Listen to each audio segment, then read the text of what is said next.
우리는 하나님이 쓰시려고 이 땅에 보내신 사명자라는 거예요. 아담과 하와가 범죄하고 나니까 하나님께서 여자의 후손을 통해서, 여자를 통해서 남자의 후손이 아니라 여자의 후손을 통해서 메시아를 이 땅에 보내주겠다. 그렇게 창세기 3장 15절에 약속한 이후로부터 이제 모든 여자들은 예수님이 이 땅에 태어나실 대상자들입니다. 근데 이 대상자가 여자가 폭이 넓어요. 왜냐하면 소녀도 있고 아가씨도 있고 아줌마도 있고 할머니도 있고 어떤 여자를 통해서, 그래서 수많은 사람들을 쫙 수천 년 동안 지나갑니다. 수천 년 동안 지나갈 때 그 속에 하나님께서 원하시는 그런 사람이 때가 안 됐으니까 안 쓰고 쫙 어느 날 하나님께서 쭉 비춰주는 모습이 있었죠. 그게 이사야서 7장 14절에 가보니까 예수님이 태어나기 정확하게 760년 전에 하나님께서 이 여자의 이 폭을 확 줄이십니다. 남자를 알지 못하는 여자가, 동정녀가 아들을 낳을 것이고 그 아들의 이름이 뭐요? 임마누엘이라 하리라. 이렇게 말씀하십니다. 그러고 나서 더 쭉 시간이 지나면서 딱 클로즈업해서 딱 한 사람에게 딱 멈춥니다. 그게 오늘 본문에 등장하는 마리아입니다. 그러니까 마리아는 하나님께서 이 땅에 예수 그리스도를 보내시려고 하나님께서 쓰시려고 보내신 하나님의 계획에 의해서 이 땅에 온 사람이라는 것이죠. 마리아의 삶은 어쩌다 보니까 이 땅에 태어난 삶이 아닙니다. 그냥 하나님께서 누구를 통해서 메시아를 보낼까? 에이 너나 써라. 이렇게 하나님이 하신 마리아가 아니라는 거예요. 하나님은 때로는 우리의 단점인 것처럼 주먹구구시려고 하나님은 하시지 않습니다. 때로는 우리가 너무 즉흥적으로 하잖아요. 그래서 하나님은 그렇게 즉흥적으로 하시는 하나님도 아니십니다. 하나님은 성경을 보면 볼수록 하나님은 철저하게 준비하시고 계획하시고 그리고 계획된 대로 진행하심으로 그가 말씀하신 바는 단 한 점도 빠짐없이 말씀하신 대로 다 이루어지는 것이 그냥 헛되게 말하는 말씀이 아니기 때문에 그렇다는 것입니다. 저는 성경을 읽으면서 이런 생각이 들었어요. 성경에 하나님께서 그 수많은 사람들을 일꾼으로 부르시는데 그 일꾼을 부를 때마다 하나님이 갑자기 오셔가지고 참 너 이름이 뭐더라? 갑자기 이렇게 깜빡해갖고 네 이름이 기억이 안 나갖고 네 이름이 뭐지? 이렇게 물어본 사람이 한 사람도 없다는 것입니다. 하나님께서 사람을 부를 때는 그 사람이 어떤 사람인지를 너무 잘 알고 계셨다는 거예요. 그래서 출애굽기 3장에 모세를 부를 때도 모세야 모세야 하나님이 이렇게 부르셨잖아요. 아마 그 자기 이름 부르는 것 때문에 모세는 제가 볼 때는 굉장히 충격받았을 것 같아요. 하나님이 임재하셨는데 그분이 자기 이름이 불러지니까. 사무엘상 3장에도 어린 사무엘에게 사무엘아 사무엘아, 그가 하나님이 누구인지를 잘 모를 때 하나님이 그를 부르셔서 이름을 불렀다는 것입니다. 오늘 본문에도 마리아여 두려워하지 말라. 그러면서 하나님께서 보낸 이 사자가 마리아의 이름을 알고 있었다는 거죠.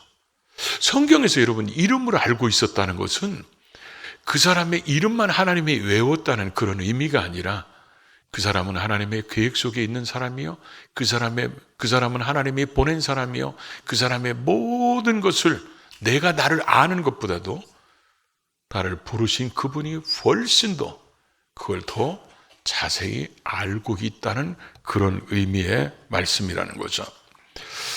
여러분이 혹시 이런 거 기억나세요? 여러분 인생에서 첫 번째로 비행기 탔을 때, 저도 첫 번째로 비행기 탔을 때는 제가 비행기를 딱 탔을 때 저는 제가 첫 번째 비행기를 탈 수 있는 기회가 신학교 4학년 때 왔어요. 제주도로 졸업여행을 가는데 제가 태어나서 제주도도 한 번도 안 가봤습니다. 비행기도 한 번도 안 타봤어요. 근데 졸업여행을 제주도로 간다는 거예요. 이 소식을 들은 다음부터 비행기 타는 상상 속에서 잠을 자고, 한 번도 비행기 못 탔으니까, 제주도를 한 번도 못 가봤으니까, 야, 드디어 내가 제주도를 가보는구나. 그래가지고 그 여행비를 봉투에다 넣어가지고 이제 갖다 내려고, 그때 8만 원이었습니다. 그걸 이제 붙잡고 이제 안전한 졸업여행을 위해서 이제 이거 내면 가야 되니까 기도를 하는데, 하나님이 자꾸 마음이 이걸 너 선교부로 드리면 어떻겠냐, 이런 감동을 계속 주시는 거예요. 근데 첫 번째 비행기를 탈 수 있는 기회, 첫 번째 제주도 가는 기회를 포기하는 게 쉽지 않았는데, 하나님이 그런 감동을 주셔서 제가 이렇게 기도했어요. 그러면 하나님, 이 돈을 선교비로 드릴 테니까 제주도는 나중에 주님이 보내주시고, 이거 필요한 사람 있으면 저한테 보내주시옵소서. 그랬더니 기도하는데 전화가 왔어요. 여러분, 기도할 때 전화 오면 무조건 받으시기 바랍니다. 주님의 응답이 올 확률이 아주 높습니다. 그리고 특별히 내가 뭘 달라고 할 때는 잘 안 오지만, 내가 뭘 드린다고 할 때는 가져갈 사람이 너무 빨리 옵니다. 그래갖고 전화를 받았어요. 그랬더니 설교 시간에 전화 오면 그건 받지 말아요. 여러분에게 말씀에 집중하지 못하도록 하는 것이니까. 그래서 전화를 받았더니 엊그저께 지난달인가요? 제가 미국 가서 그분 만났는데 전화 왔어요. 형님, 선교사가 선교지로 가는데 항공료가 모자란데 자기한테 도와달라고 전화가 왔다는 거예요. 근데 우리 동기들 중에서 월급 받는 사람은 형님밖에 없으니까 좀 도와달라는 거예요. 그래서 제가 지금 8만 원 들고 있는데, 그래서 얼마나 보내줄까 그랬더니 $100만 보내주세요. 근데 $100가 그때 8만 원이었어요. 그래서 그 사람한테 보냈어요. 그러고 나서 제가 학교 졸업 맞고 한 교회에서 2년 있고 한 교회에서 또 2년째 다 돼가는데, 새벽 기도를 하는데 갑자기 하나님께서 성지순례를 가라고 하나님이 말씀하시는 거예요. 그래서 제가 하나님 앞에 그랬죠. 하나님, 지금은 때가 아닌 것 같은데, 우리는 가끔 보면요, 내가 더 똑똑할 때가 많아요. 여러분은 안 그럴지 몰라도. 그래서 제가 3가지 이유를 댔어요. 하나는 뭐냐면, 첫째로 담임 목사님이 아직 성지순례 안 갔다 오셨습니다. 두 번째, 제가 첫 번째 있던 교회에서 하나님께서 뭐 얼마 되지도 않지만 그래도 나이가 있으니까 결혼하려고 돈을 모아놓은 건데, 하나님이 다 헌금하라고 해서 10,000원짜리 하나 안 남기고 다 헌금했어요. 그러고 나서 이쪽 교회로 온 겁니다. 그리고 이쪽 교회로 와서 하나님이 성지순례를 가라고 하기 전에, 바로 한 달 전에 교회 기도원 건축한다고 하나님께서 저한테 감동 주셔가지고 두 번째로 결혼자금 모아는 거 다 헌금했어요. 그러고 나서 성지순례를 가라는 거예요. 그래서 제가 그랬죠. 아니, 그럼 그때 걷어가시지를 말던가. 그래서 돈도 없습니다. 그리고 세 번째는, 우리는 6학기 때 성지순례를 가는 건데 제가 지금 4학기입니다. 근데 하나님이 가라는 거예요. 목사님이 허락하실 것이고 돈은 내가 다 해줄 테니까 가라는 거예요. 그러더니 진짜 돈이 들어오기 시작하는 거예요. 그래갖고 제가 비행기를 탔는데, 그때 성지순례 팀하고 일반 관광객하고 같이 가다 보니까 이 성지순례 팀이 40명이 갔는데, 제 기억으로는 몇 사람이 자리가 없는 거야. 그래가지고 몇 사람이 비즈니스석으로 갔어요. 이 이코노미석을 끊는 사람이. 근데 제가 첫 비행기를 타는데 국제선을 타고, 그것도 비즈니스석으로 갔어요. 내가 왜 그런가 했더니 인물순으로 뽑았더만. 그래가지고 비행기를 탔는데, 비행기 처음 타면 다 떨리잖아요. 이거 비행기 떨어지는 거 아니야, 이런 것 때문에. 근데 그래서 이제 비행기를 딱 타고 뜨는데, 막 사람들이, 계류장에 사람들이 보이고, 나중에 조금 뜨니까 뭐 공항 벗어나고, 그러다니 동네 보이다가 쭉 나중에는 아무것도 안 보이잖아요. 야, 이런 속에서도 하나님이 나를, 내가 태어나서 제일 높이 올라간 거잖아요. 거기서 보면 사람이 아무것도 안 보이잖아. 그런데도 하나님이 내 기도를 들으시고 내 모든 것을 알고 계신다는 것에 너무 감격스러운 거예요. 첫 번째 비행기를 탔을 때 그게 너무 감격스러운데, 하나님이 저한테 또 하나 뭐라고 말씀하시냐면, 야, 너 돈 얼마 들어왔는지 쉬어보라는 거예요. 그래서 여행비 낸 거, 환전한 거 다 합치니까 240만 원이 들어왔어요. 그러면서 하나님이 저한테 뭘 생각나게 하시냐면 그 100달러짜리 봉투 들고 기도했을 때 8만 원 가지고 너는 그 보너스로 지금 가는 거라는 거예요. 그러면서 나중에 보니까 30배를 준 거예요. 내가 8만 원을 드렸는데 30배. 하나님께서 그런 그 과정 속에서 이렇게 보면 야, 하나님은 다 이렇게 예비해 놓으시고 가게 하시고 이런 것들이 너무 오묘하신 거예요. 또 그 타이밍이 우리가 생각하는 거하고는 너무 다르도록. 그런데 하나님은 제가 그런 과정 속에서 제가 이제 신학교 다니면서 주의소에서 일하면서 그런 과정을 거치면서 여러분이 하나님께서 머리카락 세고 계신다는 거 여러분 확실히 믿습니까? 그 얘기는 여러분의 지갑도 다 세고 계신다는 거 믿습니까? 그럼 여러분이 인색하게 헌금한 것도 다 아시겠죠? 갑자기 또 조용해질 줄 알았어요. 저는 그런 것들을 많이 경험하면서 하나님은 내가 나를 아는 것보다 정말 나를 더 잘하시는구나. 그리고 제가 한 번은 그때 신학교 들어오기 전에 매일 저녁마다 12시간, 그 12시 땡치면 기도해서 새벽 5시까지 매일 5시간씩 통성기도 할 때가 있었어요. 신학교 들어오기 전에. 근데 그때 하루는 기도하다가 갑자기 이 배가 얼마나 아픈지요. 기도하다 말고 떼굴떼굴 굴렀어요. 그러다가 이러다가 죽는가 보나. 그래가지고 제가 막 배를 움켜잡으면서 하나님 저를 살려달라고 막 기도하는데 나는 그때 처음으로 하나님이 제 이름을 부르는 것을 들었습니다. 제 이름을 부르시더니 나는 너를 치료하는 여호와임이니라. 그러더니요, 이게 막 구름이 쫙 내려서 안개가 내려서 저를 쫙 한번 이렇게 지나가는데 이 안개가 내려서 지나가는 이 얼굴에 그 안개가 묻는 그 촉촉함, 화장품 촉촉함처럼 이런 촉촉함이 딱 지나가더니 아픈 것이 싹 사라져 버렸어요. 저는 그때 정말 감격스러웠어요. 하나님이 내 이름을 부를 때. 나는 그래서 성경을 읽을 때마다 하나님의 사람들이 하나님이 그들을 이름으로 부르실 때 그때 그들이 얼마나 감격스러웠을까. 마리아도 하나님이 그 이름을 부르시잖아요. 모세도 불렀던 것처럼 하나님이 사무엘을 불렀던 것처럼 그렇게 부르는데, 그래서 우리가 찬양 중에 이런 찬송이 있죠. 나를 지으신 주님 내 안에 계셔. 처음부터 내 삶엔 그의 손에 있죠. 그리고 2절에 보니까 그는 내 아버지 나는 그의 소유. 내가 어딜 가든지 날 떠나지 않죠. 그러면서 그러고 나서 후렴인가요? 내 이름 아시죠. 내 모든 생각도, 내가 흐르는 그 눈물도 주님은 다 알고 계신다고 그렇게 말씀하고 있어요. 그래서 여러분, 우리 인생은 함부로 막 살면 안 돼요. 우리의 인생은 하나님의 계획 속에서 이 땅에 보내진 사람들이기 때문에 때로는 우리의 생각이나 우리의 계획대로 안 될지라도 마리아도 이 땅에 메시아를 보내기 위해서 하나님이 계획하셔서 보낸 것처럼 우리도 이 땅에 하나님의 계획에 의해서 보내셨기 때문에 우리는 우리의 인생을 소중하게 여겨야 돼요. 그리고 우리에게 만남을 주신 사람들도 다 소중하고 우리에게 주어지는 모든 것들이 하나님의 뜻을 이루려고 우리에게 주시는 것이고 만남을 주시는 것이고 그러는 거기 때문에 우리는 언제나 하나님 앞에 소중한 인생이라는 것을 늘 기억하면서 살아야 된다는 거죠.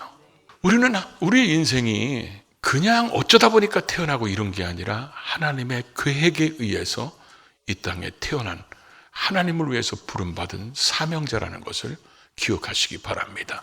그래서 우리는 예수를 알게 되고 그래서 구원받게 되고 하나님의 자녀가 되고 그래서 이런 말씀을 듣는 것입니다. 두 번째로는 우리를 쓰시는 하나님은 우리를 부르기만 하고 네가 알아서 해봐 이런 하나님이 아니라 우리에게 감당할 수 있는 능력도 주시는 분이라는 거죠. 그래서 마리아를 부를 때 은혜를 입은 자여 평안할지어다. 주께서 너와 함께 하신다. 그러면서 메시아를 이 땅에 보내는 통로로 쓴다고 하니까 마리아가 뭐라 그러죠? 나는 남자를 알지 못한다는 거예요. 이 안다는 말이 이 헬라어로 아주 성경에 많이 등장하는데, 이 단어가 기노스코라는 단어인데, 우리는 보통 이 알미 지식적으로 언뜻 들어서 이렇게 알미 아니라 체험적이고 경험적인 알을 얘기할 때 이 기노스코라는 단어를 쓰는데, 이게 어떤 때 쓰여진 단어냐면 남자 여자가 성관계를 통해서 서로를 깊이 알았을 때 쓰는 단어예요. 그러니까 지금 마리아가 나는 남자를 알지 못합니다. 그러니까 자기의 동정녀인 것을 보여주고, 또 이 헬라어의 시제를 보면 나는 과거부터 지금까지 남자를 알지 못하는 사람입니다. 지금 이렇게 얘기를 하고 있다는 거죠. 그때 하나님께서 이 마리아에게 그건 모르겠고 네가 알아서 잉태를 해봐라 이러면 마리아가 어떻게 잉태합니까? 그것도 남자 없이. 그랬더니 뭐라고 표현하십니까? 성령이 내게 임하시고 지극히 높으신 이의 능력이 너를 덮으시리니. 그러니까 네 몸속에 창조를 이 땅에 하셨던 하나님의 능력이 예수 그리스도를 이 땅에 보내기 위해서 내 속에 예수 그리스도를 잉태하게 성령의 능력으로 하실 거라는 거예요. 남자 여자 관계 속에서 태어나는 게 아니라 성령으로 잉태해야만이 그는 여자의 후손이 될 수 있고, 여자의 후손이 되어야만이 그는 죄가 없으신 하나님이시며 우리의 구원자가 될 수 있기 때문에 하나님께서 그렇게 말씀하시고 그렇게 보내시겠다는 거죠. 예수님께서도 제자들에게 이렇게 말씀하셨죠. 야, 이제 내가 너희들을 3년 이상을 가르쳤는데 이제는 너희들끼리 한번 똘똘 뭉쳐서 잘 해봐. 이러고 나서 부활 승천한 게 아니라 예수님이 승천하시면서 제자들에게 부탁하죠. 요한은 물로 세례를 베풀었지만 너희는 몇 날이 못 돼서 성령으로 세례를 받을 것이니까 예루살렘을 떠나지 말고 아버지의 약속하신 것을 기다려라. 그래서 그들은 기다리면서 기도하잖아요. 그러면서 8절에 뭐라고 얘기합니까? 오직 성령이 너희에게 임하시면 너희가 뭘 받아요? 권능을 받고 권세를 행할 수 있는 능력이 너희에게 임할 테니까 그 능력을 받아야만이 예루살렘과 온 유다와 사마리아 땅끝까지 증인이 될 수 있지. 그 능력이 없이 예수님의 제자들이 어떻게 그 일을 하겠어요? 그러니까 하나님께서는 우리를 부르셨을 때 항상 능력을 주셔서 하나님의 일을 하게 하신다는 거예요. 그렇기 때문에 우리는 하나님 앞에서 두 가지를 하면 안 돼요. 하나는 뭐냐면 저는 능력 없어서 못해요. 하나님은 일꾼으로 부르신 사람에게 꼭 뭘 주신다고요? 능력을 주셔요. 물론 달란트는 다를 수 있어요. 저 같은 사람에게 예를 들어서 너는 찬양대를 해라. 그러면 할 수는 있어요. 근데 찬양대 대원들이 다 나가죠. 그러니까 달란트는 다를 수 있어요. 그러나 우리가 하나님이 일을 맡겨주시면 그 일을 할 수 있는 뭐도 주신다? 능력도 언제나 주신다는 거예요. 그리고 또 하나 해서는 안 되는 말이에요. 나나 하니까 이런 거 하지. 그런 얘기는 교만의 고가도로를 가는 중이니까 그런 얘기하면 안 돼요. 우리는 언제나 하나님이 부르셨고 하나님이 능력 주셔서 하나님이 일을 하게 하신다는 거예요. 그래서 엘리야가 이제 하나님의 부름을 받을 때 엘리사가 뭐라고 얘기합니까? 나에게 갑절의 능력을 달라는 거예요. 갑절의 영감을 달라고. 그래야 내가 이 사명 감당할 수 있다고. 하나님은 부른 사람에게 반드시 능력 주셔서 일을 하게 하시는 하나님이라는 거죠. 그 다음에 이제 우리가 세 번째 1장 36절에 보면 이런 말씀이 나옵니다. 보라, 내 친족 엘리사벳이 늙어서 아들을 배웠느니라. 본래 임신하지 못한다고 알려지니까 이미 6달이 됐다. 임신하지 못한다고 알려진 사람이에요. 임신하지 못한다 이 말의 원어를 찾아보니까 이런 의미더라고요. 그 원어를 보니까 모든 생식 기능이 중단돼서 인간의 생각으로 인간의 방법으로는 도저히 낳을 수 없는 상태, 그거였다는 거예요. 그런데 하나님께서 엘리사벳에게 잉태하라고 말씀하시니까 그 말씀대로 이루어져서 그 늙은 사람이 지금 아이를 뵀는데 아들을 배웠고 6개월이나 됐다는 거예요. 그러면서 마리아에게 뭐냐면 대저라는 말이 뭐예요? 왜냐하면 하나님의 모든 말씀은 능치 못함이 없다는 거예요. 능치 못함이 없다는 것은 하나님의 말씀에는 불가능한 것이 없다는 거예요. 말씀으로 있으라 하면 있는 거고 빛이 있으라 하니까 빛이 있었잖아요. 그러니까 하나님의 말씀은 불가능이 없는 능력 있는 말씀이기 때문에 엘리사벳에게 사람들은 불가능하다고 했지만 하나님의 말씀이 그에게 잉태하게 하신 것처럼 네가 성령으로 잉태한다. 그렇게 하나님이 말씀하시면 너에게 성령으로 잉태하게 될 것이다. 그랬더니 마리아가 뭐라고 그러죠? 주의 요종이오니 말씀대로 내게 이루어지이다. 여러분, 이 말을 여러분이 아멘 하는 것처럼 쉽게 아멘 할 수 있는 얘기는 아니에요. 왜냐하면 마태복음 1장에 보면 정혼한 여자와 정혼한 남자가 동침을 해서 아이가 생기면 그건 죄가 아닌데 이 정혼한 남자가 자기가 정혼한 여자하고 잔 적이 없는데 임신했어요. 그럼 이 남자가 고발하면 어떻게 될까요? 돌로 쳐서 죽어야 돼요. 그러니까 마태복음 1장에 보면 요셉을 소개할 때 요셉은 의로운 자라. 그가 가만히 끊고자 하여 이렇게 표현하고 있습니다. 그러니까 그 사람은 자기가 문제 삼으면 마리아가 해를 당할 수 있기 때문에 문제 삼지 않겠다. 그런 얘기를 했다는 거죠. 그래서 이제 나중에 이 마리아를 데리고 오는데 이 마리아의 모습을 보면서 우리는 이런 생각이 들어요. 우리의 문제는 여기가 있는가 보다. 그 말의 의미가 뭐냐면요. 우리는 하나님의 계획대로 이 땅에 보내졌고 또 우리는 이 땅에 태어났고 주님을 만나고 주님을 알게 되고 또 주님께서 나를 쓰실 것이다. 다 알고 있는데 우리의 삶을 주님 앞에 온전히 맡기지 못한다는 거예요. 마리아는 지금 자신을 맡겼기 때문에 주의 말씀대로 내게 이루어지기를 원합니다. 그래서 자기의 목숨을 내는 것처럼 자기 일을 맡기잖아요. 근데 우리는 맡긴다고 하면서도 맡긴 것 같지만 맡긴 게 아니에요. 그러니까 우리는 마리아처럼 다 맡기는 게 아니라 내가 하고 있는 거예요. 왜 그러냐면 하나님이 하는 일이 마음에 안 들을 때가 너무 많거든요. 그러죠? 여러분 기도하면 하나님이 주실 때 즉각 주시면 얼마나 좋겠죠. 그러니까 교인들이 아무리 기도해도 응답이 없으니까 전부 다 복음성가만 부르고 있잖아요. 기다리다 지쳤어요. 땡벌 하면서. 왜 응답을 안 주시는 거예요? 하나님은 즉각 주시면 좋대. 그런데 하나님은 그런 기다림을 통해서 우리에게 뭘 만들어 가시는 거예요? 인내의 사람을 만들어 가는데 우리는 자꾸 조급하고 그러고 나서 우리는 하나님 말씀대로 가야 돼. 내 생각대로 가는 게 아니라 하나님 뜻대로 말씀대로 가다 보니까 이게 내 뜻대로 되는 게 하나도 없어요. 그러다 보니까 하나님이 하시는 일이 마음에 안 들고 또 현실에 뒤떨어지는 것 같고 뭐 양보해야 돼? 내가 왜 손해봐야 돼? 그러면서 하나님 말씀대로 하는 것이 어리석어 보이고 미련해 보이다 보니까 내 경험이나 내 생각을 앞세워서 내가 하는 거예요. 그러다 보니까 내 삶의 현장에서 하나님의 일하심의 열매가 안 보이는 거예요.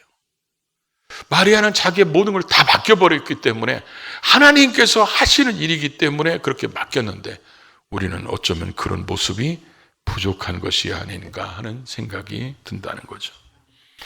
때가 찼기 때문에 예수님은 오셨어요. 그 예수님이 오시기 위해서 필요한 두 통로가 필요했는데 그 사람으로 선택된 게 마리아였고 마리아는 주님에게 다 맡겼기 때문에 우리의 구원자이신 예수 그리스도가 마리아를 통해서 이 땅에 오셨다는 거죠. 오늘 우리도 주님이 재림을 앞두고 있는 우리들 삶 속에도 주님의 재림을 준비해야 되고 이 땅에 복음의 영성이 계속 이어지고 복음이 전해지는 일에 하나님이 우리를 쓰시려고 부르셨다면 우리에게 그 전할 수 있는 능력도 주시고 또 우리의 삶을 책임지시려면 우리가 맡겨드리면 되는데 우리가 맡겨드릴 때 우리의 삶도 마리아처럼 아름다운 흔적으로 남게 될 겁니다. 그런 삶이 저와 여러분의 삶이 될 수 있기를 주의 이름으로 축복합니다.